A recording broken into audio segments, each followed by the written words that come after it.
welcome to our educators updates for fall 2023. And I want to jump right in to show some important information. If you could use the raise the hand feature, how many of you were able to go to the CSU Counselors Conference?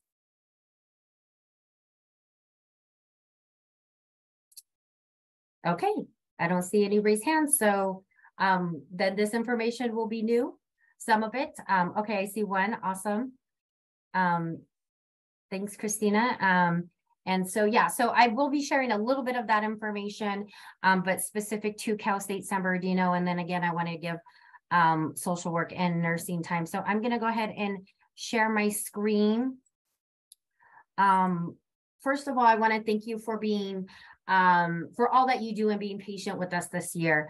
As I know, I've spoken to many of you that we are short-staffed. Thank you for bearing with us as we are doing the best that we can to accommodate the requests that are coming in. We are pretty booked up for October. If you have not contacted us, please feel free to. We can schedule something possibly in November. That being said, we are doing a hybrid outreach recruitment model for this fall because our staff is basically cut in half of what it usually is. And so here is the best way to have students stay connected with us. And that is on our future YOTS page. I was at a college fair the other day and a parent asked me, what is YOTS? As you know, we are the Coyotes and YOTS is short for Coyotes. So this is our future YOTS page. This is where we want to drive all your students to stay connected as to what we're doing. So when I mentioned a hybrid model, what does that mean? That means we're going out to schools, we're doing things here at CSUSB, and we're doing things virtually. And so with the amount of staff that we have in outreach. So first coming up, we have our CSUSB highlights. Yes, we're still doing those presentations at your schools. We'll be doing one a month on campus as well. And so our first one is coming up on October 20th. And we'll be teaming up with financial aid for this virtual workshop. This is the great thing about doing them virtually, is we can team up with departments like we're teaming up today. We will record these sessions and they will be on our websites. So our next one in November, we'll be teaming up with the Educational Opportunity Program and also be highlighting student resources. So that registration will be coming soon. Our chat with the counselors. Now, these are more casual Zoom meetings. They're not appointments. They're virtual drop-in hours. So we don't want students to come with transcripts and ask us those very specific questions. But again, this is for general information. So we'll have a couple counselors there. And again, it's kind of like a college fair, but virtually, where they drop in and ask questions. So great opportunity to meet with our counselors and ask any questions that they may have. And with our counselors, so we won't record these chats with the counselors. We want them to be casual. We want students to be comfortable asking questions. And so these are the only sessions that we will not record, but the other ones we will.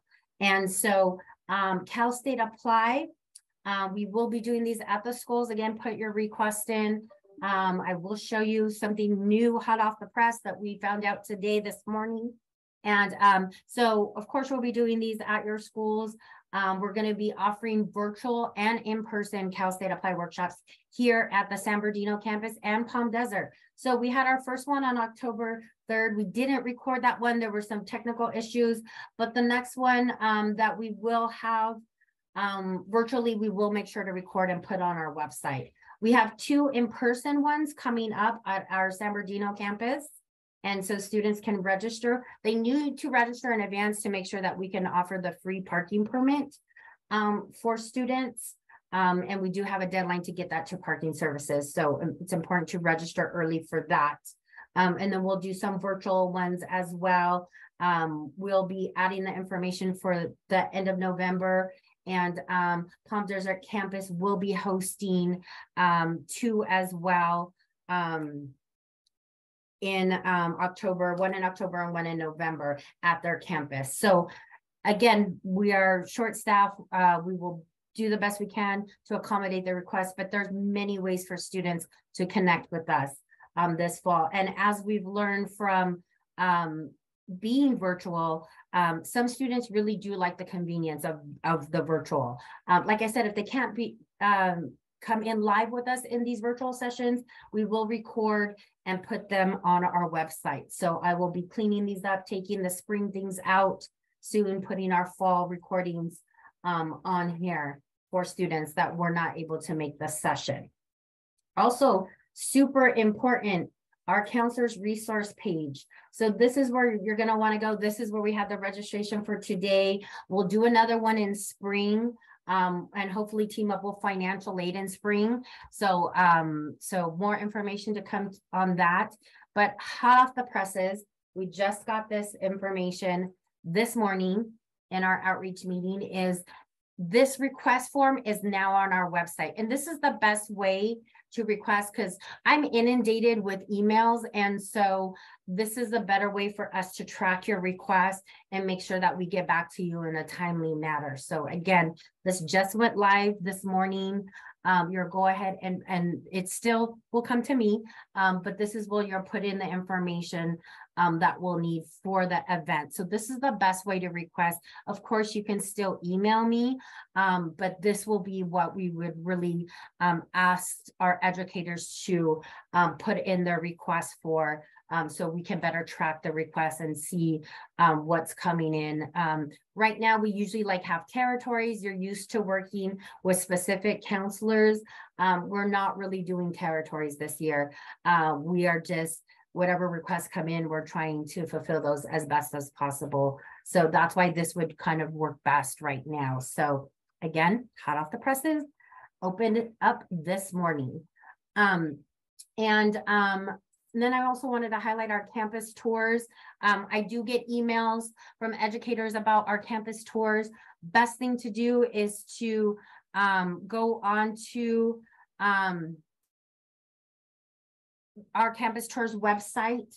I just heard from the coordinator today, we are booked up until February for group tours right now. So if you are interested in doing a spring tour, you really want to get that in as soon as possible. Surprisingly, a day in October did open up. So if for some reason you can, I believe it was October 19th, a school must have canceled. And so you'll want to get that in, but we do in-person and group tours.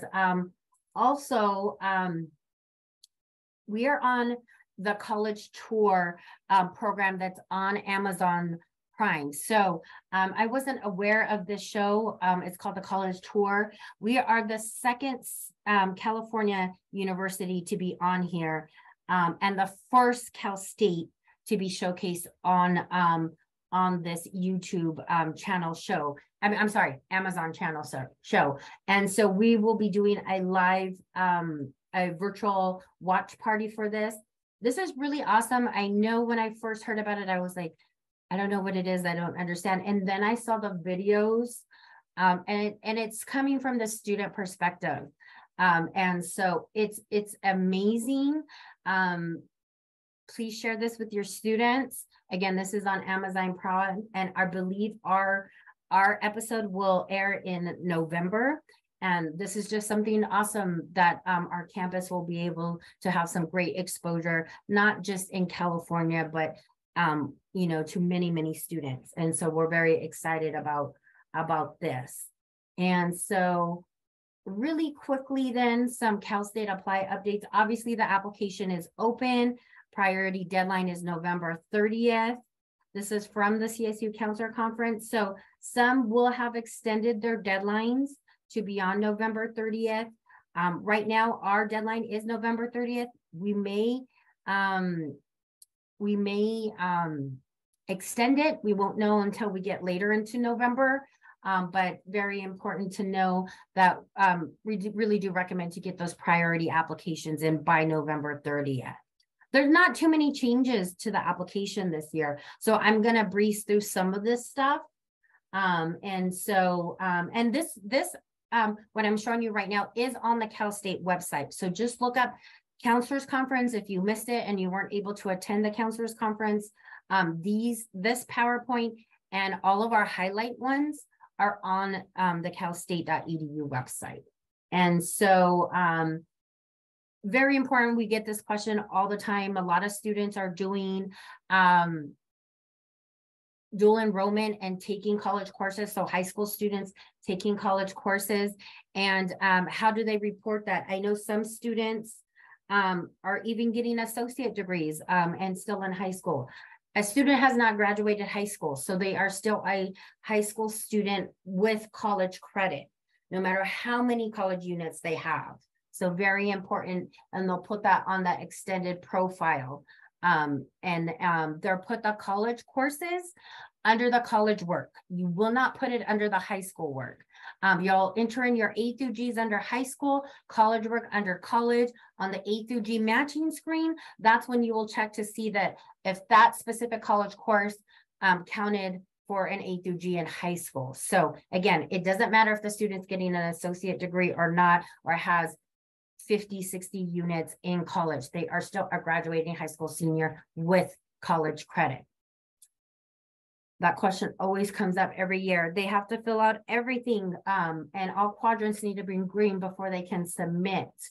Very easy to go back and forth to the application. New to the application this year, we were asking their actual, so you are 0 years old, because a lot of students will go pick the month and the date, but not change the year to the year that they were born.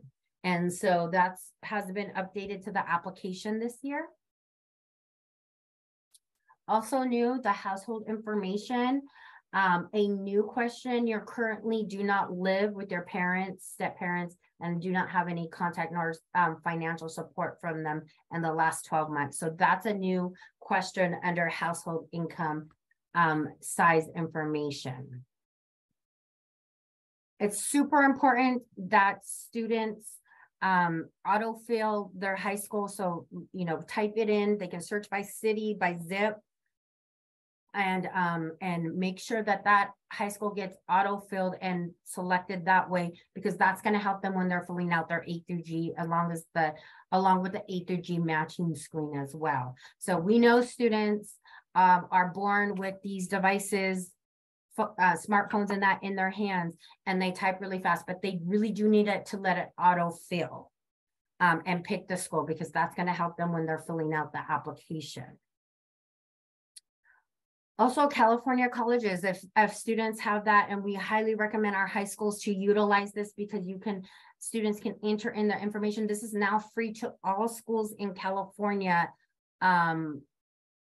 based off California now pays for this. Before, I know certain districts were utilizing this and you had to pay to be part of this. Now it is free to all of our schools. We highly recommend it. It's a great way to track students and collect data, as well as this is where they will enter in their courses before the application goes live, and then they can launch it from California colleges, and that information will get integrated to the Cal State Apply application. So it really saves time, because that is the lengthiest part of the application, is entering in all your classes. And again, this is specific to high schools. So we highly recommend to utilize California colleges. Great resource. And dual enrollment courses. As I mentioned, a student, if they have not graduated high school yet, they are a high school student with college credit. And so they'll put the high school information under high school. The college courses will be under the college information. Students need to submit college transcripts if they want college credit. Very important. We get a lot of students at the end of the school year when they go to orientation and they go to register for courses, and they're like, I've already taken that at Moreno Valley College. We never received a official college transcript, so we can't give them that credit unless we get that official transcript. So very important. We don't require high school students to turn in a college transcript, but if they want credit, they need to submit that information. They can put in middle school information for math and for a foreign language. They don't have to, though. If they have enough years in high school, they don't have to enter in that middle school information. But of course, that's just a reminder that they are able to enter that courses in if they need it for A through G's. And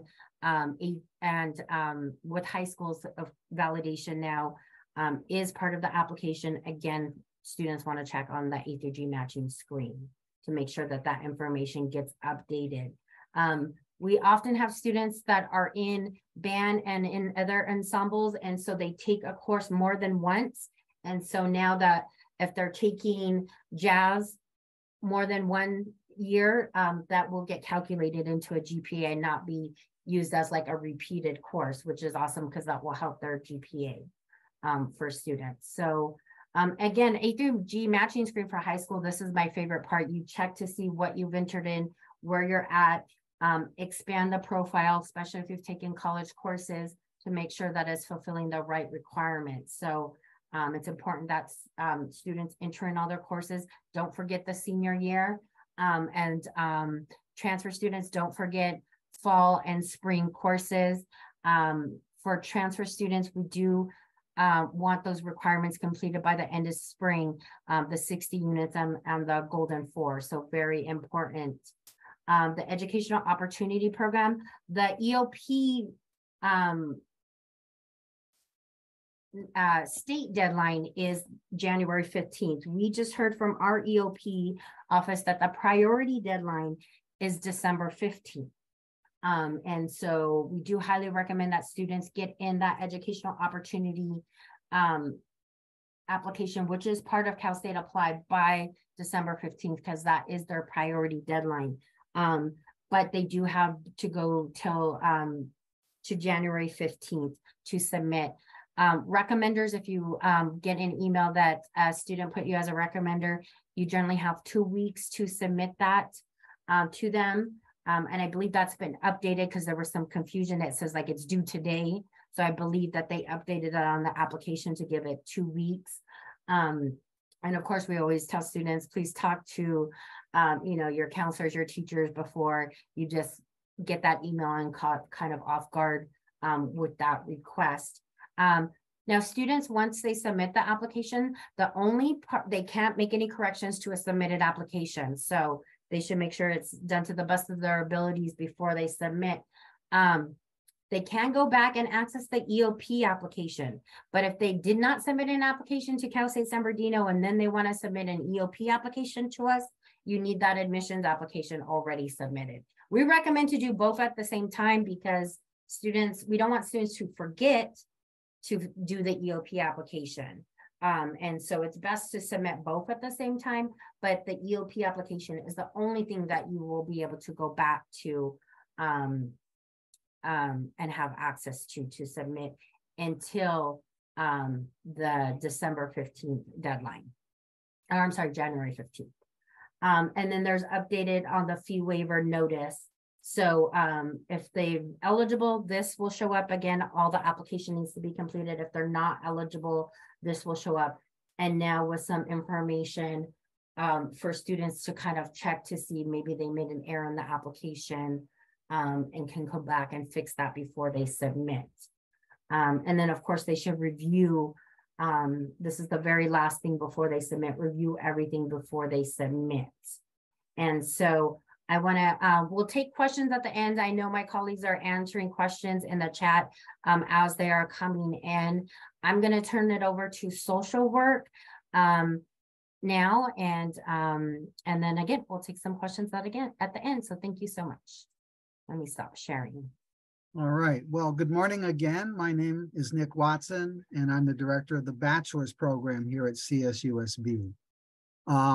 What we're going to do is give you a short PowerPoint. I'll go over it. Then I'd be really happy to entertain any questions you have. And let's just start. So this is the California State University San Bernardino BSW degree. So the BSW program is now being offered not just at our campus, but we have a brand new program also out in Palm Desert. We encourage students to attend one of our upcoming information sessions, which will be offered both online and on campus, that will help answer a lot of questions. Those, of course, can be found at our website. Social work courses at San Bernardino are held Mondays and Wednesdays. We're a program that was designed originally for working adults coming back and students who could take advantage of a nighttime program. So our classes are held at night. We begin at 5:30 and we go what I call all the way out to the late shift. So our last class starts at 8:30 at night. Palm Desert holds classes on Tuesdays and Thursdays, and they are daytime classes. So students interested in applying to social work have to complete an application package that we have that is separate from the university package, okay? We're an impacted program, and you all know what that means. We get more requests for chairs in classrooms than we can, unfortunately, admit.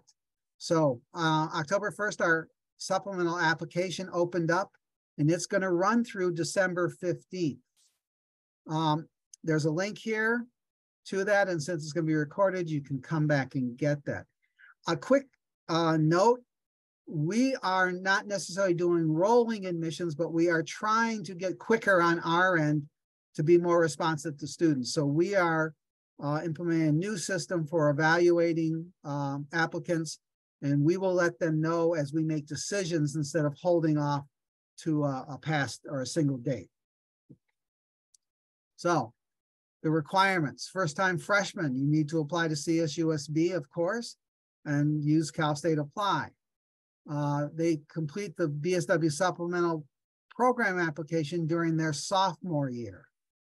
So no one is admitted directly into social work. So if they want to be in social work and they apply initially indicating that, they'll be put in a category we call pre-social work.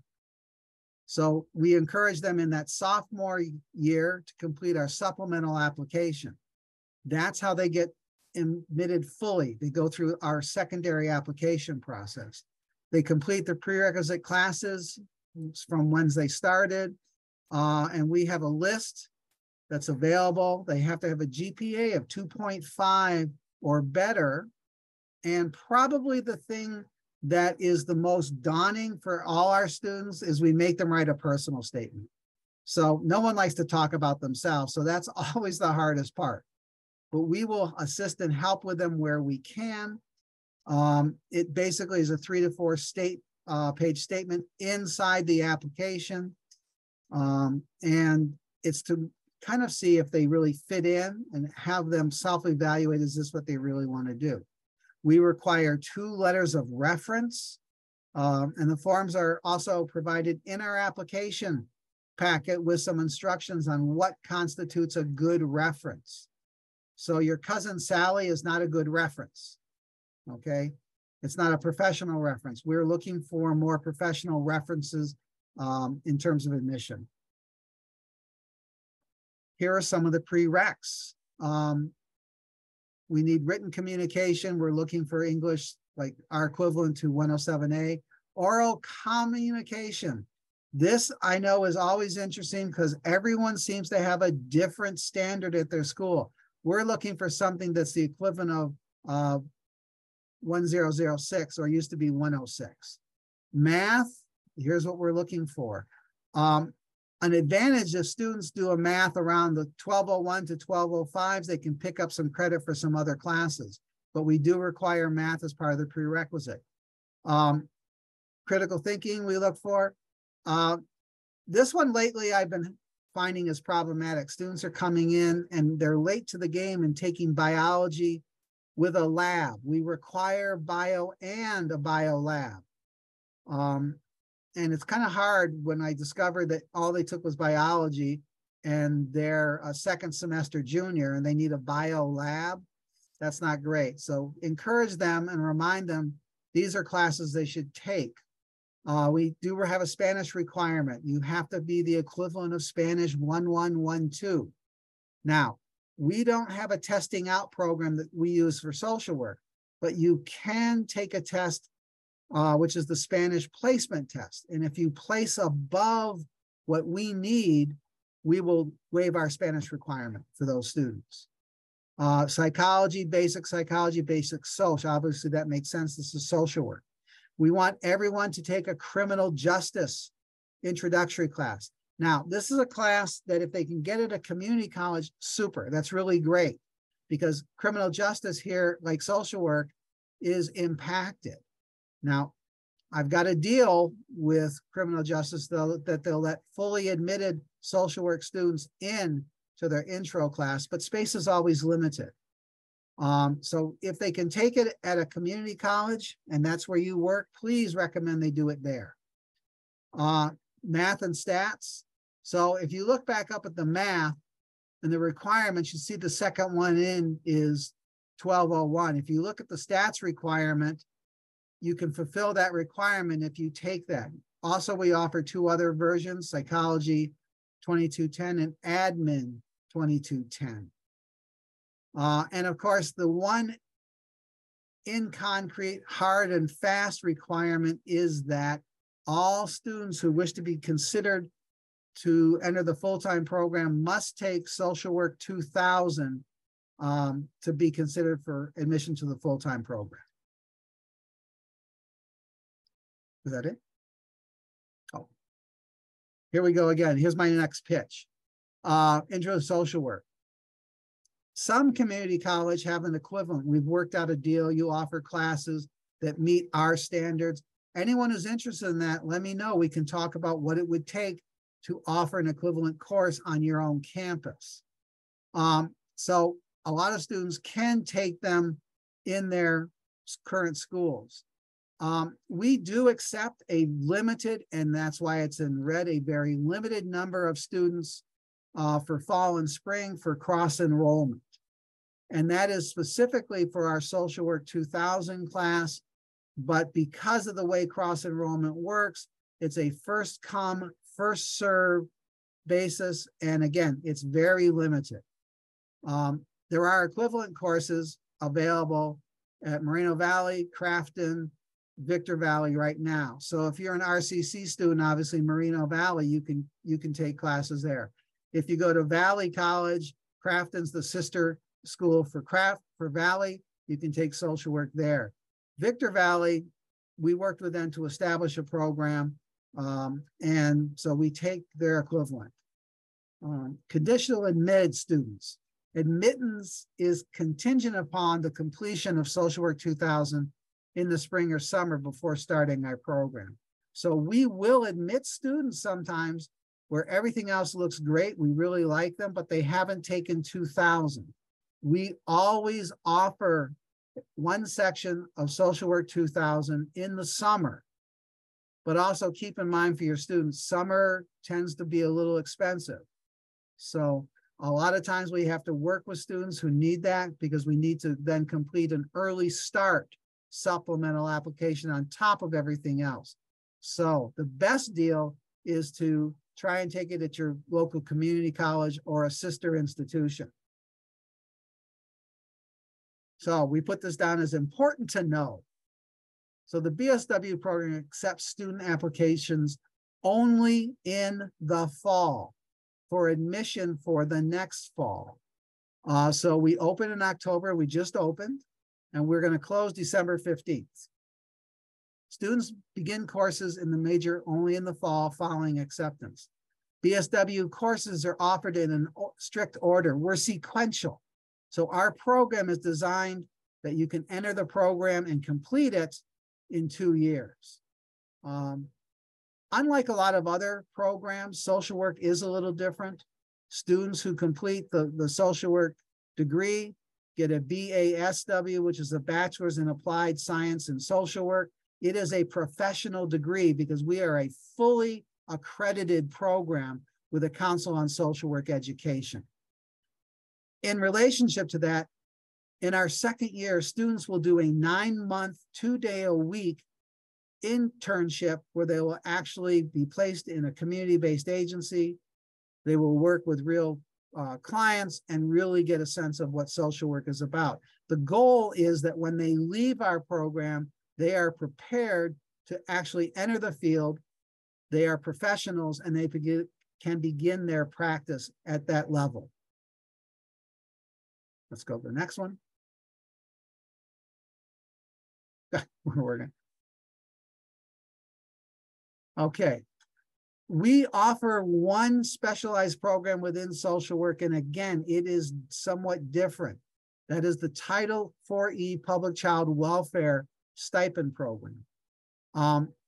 this is specifically designed for students who are really committed to wanting to work in public child welfare. For us as a profession, this is probably the most difficult area of social work to practice in, because you kind of have to know a little bit about every other area of social work on top of what it means to work in public child welfare.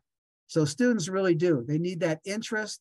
They have to be willing to commit to working for a child welfare agency or tribal entity upon graduation for a year at the bachelor's level. We also have a similar program that we talk to our students about in the master's program, but that's a different, slightly different thing. The stipend is $15,000 in their senior year.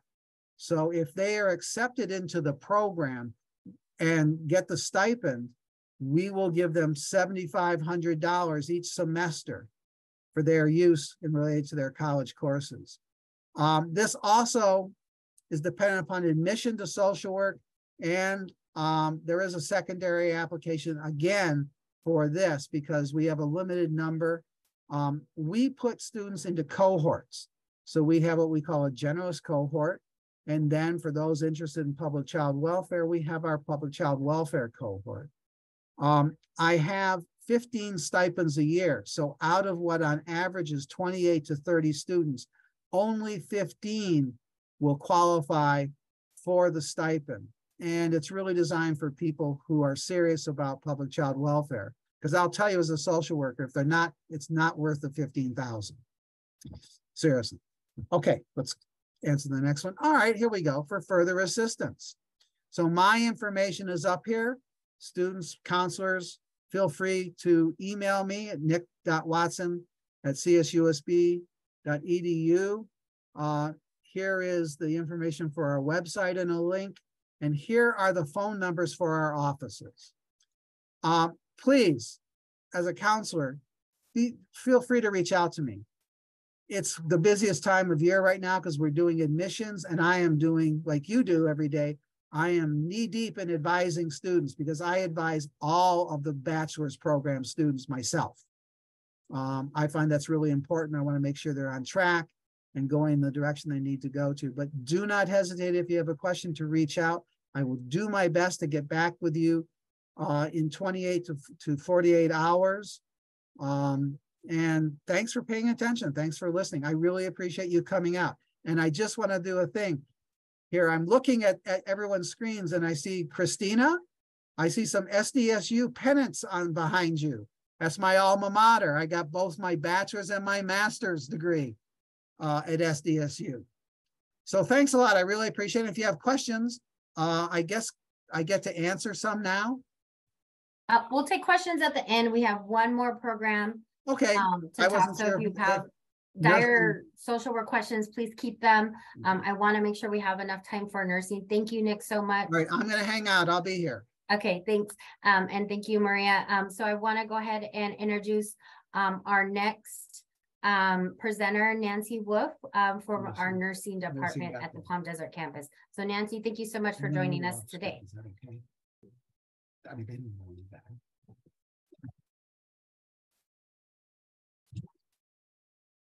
Hi, everybody. I'm the Assistant Program Director of the Palm Desert campus for pre-licensure. And we do have a web link that you can get this information off of.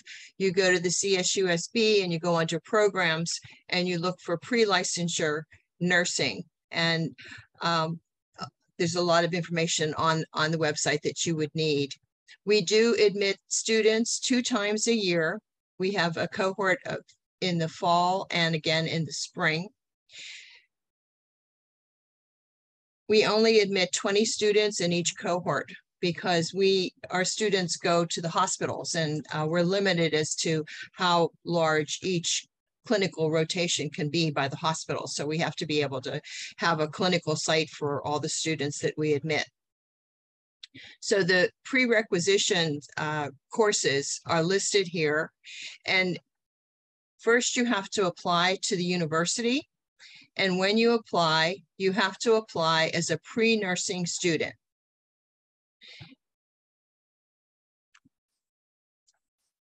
And then you have to apply to the nursing department. There's prerequisites that you have to complete, and they're listed here. We are an impacted program. Our required cumulative and GPA is 3.5, and it has to have a GPA of 3.0 on some of these prerequisite courses, at least 2 of them. So you can see that we have microbiology and anatomy and physiology and chemistry, written communication, critical thinking, oral communication, statistics. We also have Psych 2201. It's not a prerequisite for the program, but you have to have it completed before you take your first nursing course. We also require a TEAS exam, and you have to get a minimum of 70%. And it has to be taken within the most recent 12 months before your acceptance. We have information sessions. We usually have at least 1 a month during each semester, and those dates are listed on the website also. And you have to attend one of the information sessions within the current year that you're going to apply to the program.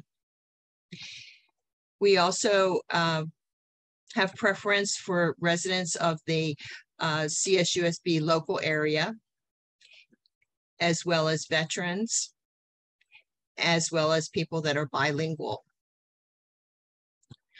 So you would first apply to the university, and then you would apply to the as a pre-nursing student, and then you can apply to the nursing department. So all of our classes are on the Palm Desert campus, and we go to local hospitals for our clinicals. And I'm going to show you a roadmap of our courses.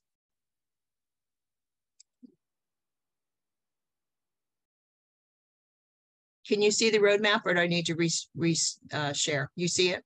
So you can see that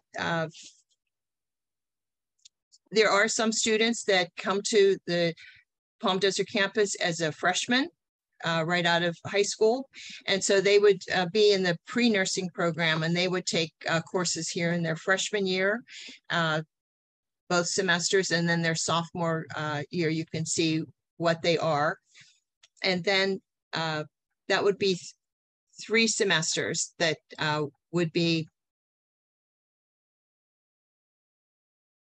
for the pre-nursing, and then there would be 5 semesters that would include all the nursing core courses.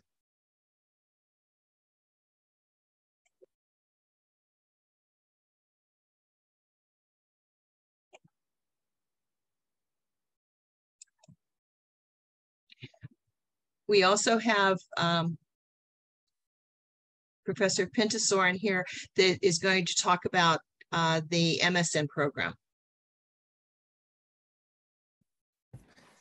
Thank you, Professor Wolf. Okay, can I share the screen, please?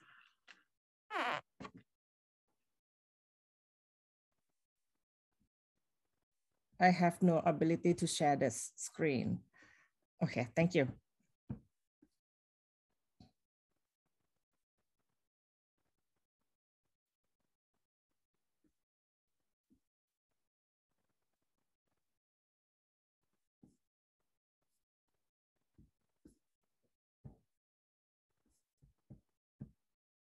So I will continue from what Professor Wolf just said, but my role is taking care of RN to BSN program and also the MSN program.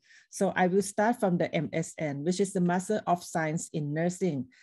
In that website of the Department of Nursing, you will see that we have so many things.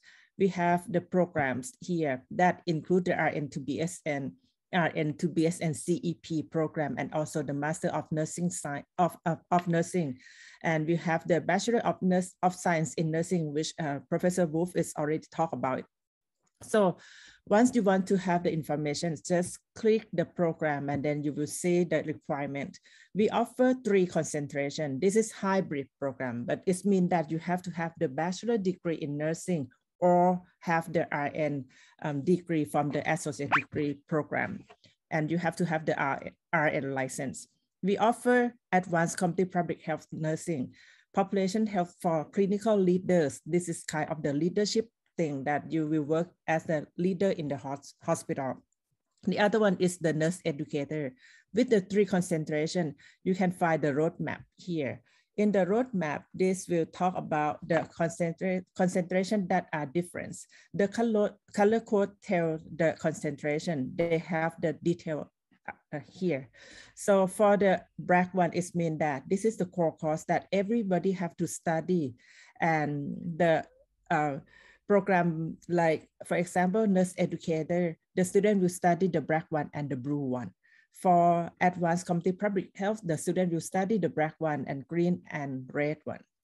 And for the other one is the population health for clinical leaders, the student will study black and green and purple one. This is just for example, but if you need more detail, you can email me, and the detail of the admissions is just right here. Master of Science in Nursing admission. Now we open the admission from now until June 1st. And you can see that we have the roadmap, we have the information sessions that I put it on the system. So you can take a look at the info session, the same page with the BSN and also the RN to BSN. So the info session, if you need anything, you can email me here and then I will give you the Zoom link. So then we will go from there and give you more information. Then I want to go back to the admission requirement. Like I said, that this is for the RN who has the license. So it means that you have either of the BSN, Bachelor Degree in Nursing, or graduate from the ADN program, which is the associate degree, and you have to have the RN license in California because you have to do practice in California and need 3 letters of the recommendations, personal statement, and you have to pass the statistic course also. And for this one, this is, like I said, that the fall is already open for the applications and apply to the CalState apply. And if you need more information, please email me here. This is the first program because I have only few more minutes. So then I will move to the other program, which is the RN to BSN. For this program, you can see that we have 2 things, RN to BSN, traditional one. The other one is the RN to BSN CEP. CEP is mean that concurrent enrollment program. For this one, we offer the RN to BSN for the student who is already enrolled in the ADN, for example, community college, and you do the enrollment to the CSUSB at the same time. And the other one is the traditional program. This means that the student already have the RN license. Okay, the roadmap is here. And for the traditional one, I want to say that we have 3 semesters. The first semester, only 3 classes. Or every semester, we have 3 courses, the same thing. And we plan to have everything to be online. Start in fall 2023.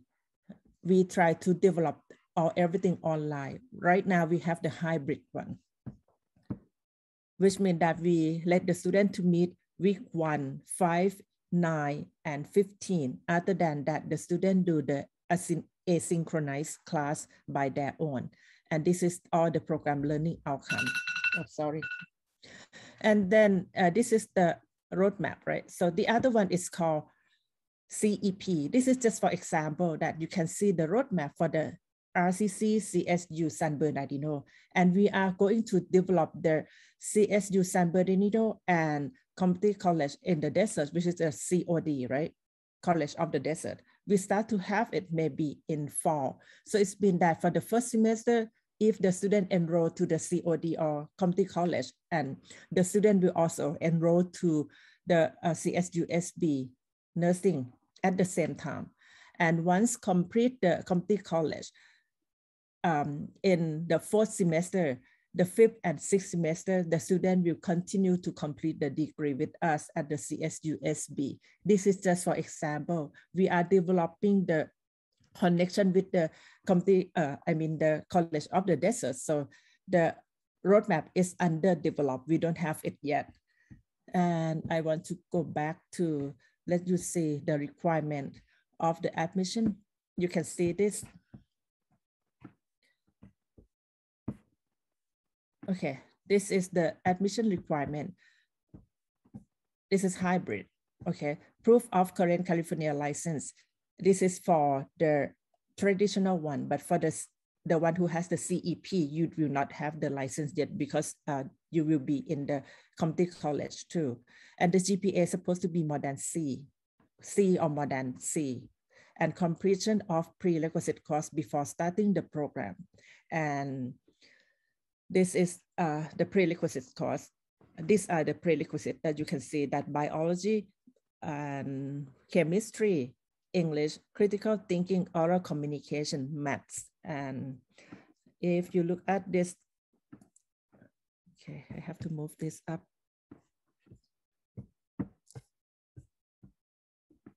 Okay. The admitted students may transfer in lower divisions, Gen Ed course, prerequisite support course, and acceptable associate degree nursing course for maximum of 105 quarter units. Okay, and the process of the application, what to do? You have to contact the RN2BSN info session and submit an official transcript so that we can review the unofficial transcript. And after that, you can apply to the CalState Apply. And after that, you will get the information what to do next if you want to come to the program. And we have the information session here. You can take the photo and go to the link. And I also have the info session for the RN2BSN.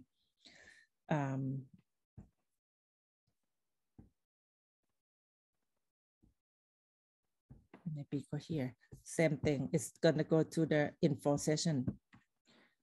That this is the RN2BSN. Everything will be virtual. For the master and RN2BSN, the info session will be virtual. So we just had it yesterday, and the next time will be November 3rd. So send the email to RN2BSN info, so then you will get the Zoom link for that. And I saw that there is some of the questions on the chat box, right? Once they are admitted to the pre-nursing, they will work on prerequisite first, then apply to the nursing program. Only transfer student apply for both at the same time. Okay, this is not the questions for me. So I think that is about it. Thank you. Thank you so much. Yeah, we have, thank you, nursing, and of course, thank you, social work. Yeah, we have educators here from high schools and our community colleges. So that's why that question came up, as when do students apply? And so that's why I wanted to clarify for nursing and social work, as a transfer student, they apply to both at the same time. The CalState Apply application, and then the supplemental application for nursing or social work.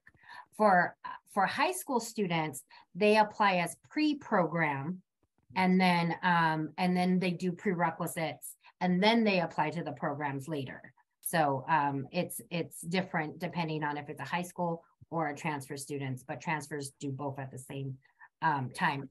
Since we're on this, also specifically with nursing and specifically for high school and transfer students.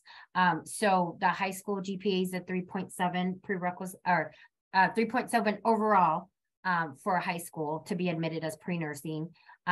If they apply at that GPA, it's important to know that they have to finish at that GPA. So meaning when we get their final transcripts, if they fall below the 3.7, now we have to be the bad guys and let them know they don't qualify for nursing anymore. And so students need to finish strong their senior year. We might have some discrepancy a little bit, but again, nursing is so impacted that they need to stay at that 3.7. And that's because that shows us that they'll do well in the prerequisites here and we'll have a better chance to actually apply and get into the program. And the same when it comes to our transfer students, 3.5. If they've applied at a 3.5 and they had a tough semester and it's below a 3.5, now we may have to change them from that major, and we really don't want to do that. So this time we have a few minutes for questions. You can put them in the chat.